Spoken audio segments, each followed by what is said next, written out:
Well, one thing for sure, and that's the reason why I'm still doing theater, is you could really express your own art form.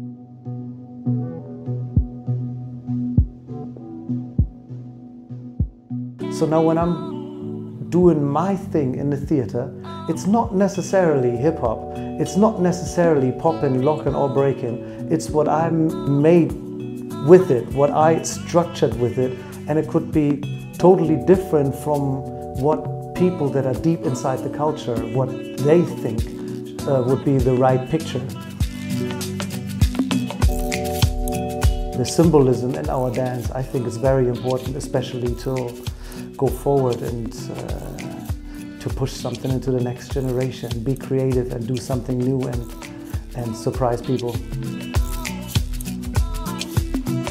Most of the dancers from our field, they're not really aware of the fact that once they get thrown into a cipher, into a circle among their friends, that already is theater.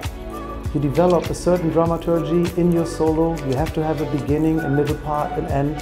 So it's the same thing. So it's just that it's short solos, and from there you grow. You could make that a concept. You can get 30 people on stage, just do a cipher for an audience, and it is theater. Nobody's going to say anything against it, and it's going to be very, very interesting for anybody to watch that.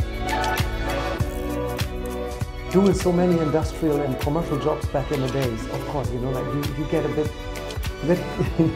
bit conditioned. But yeah, in the theater you can let that go. And once you find out that producers or theaters, that they book you because of your art form, it's the best thing in the world. We have different academical dances. They are called ballet, they are called jazz, they are called, you know, so you have all these dance forms, and street is not a dance form, it's an approach. We wanted to be ourselves. We wanted to develop by ourselves, like when nobody told us what we had to do.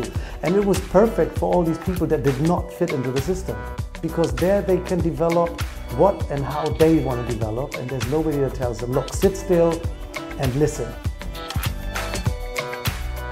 I think that for any hip-hopper that really wants to express himself, go into a theater, just show your art form, and that's it. Don't think too much about how to label it. People look at hip-hop as street dance, as something that is coming from the street, from the urban environment, and so on and on, which for them, it looks like something bad.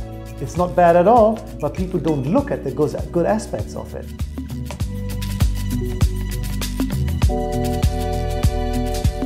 In the beginning, hip-hop, I mean, if you listen just to the name, it sounds a bit ridiculous, right? For some people, it's the most serious thing on the planet.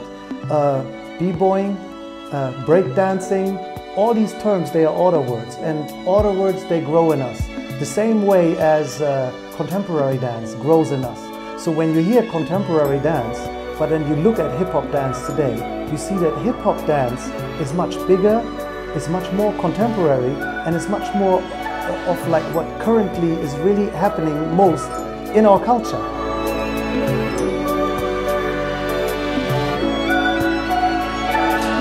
Now, for me, it's either we rehabilitate hip-hop altogether and we work on the same end to rehabilitate it and get it out of its infant stage, or we might have to call it something else one day. Some people might say it doesn't have anything, you know, like it shouldn't be in theaters and so on and on. It should be where it started, but then let's face it, all dances have started in the streets. Theater is the best stage there is, and if you are a creative mind, then you have a forum, and that's what this is all about.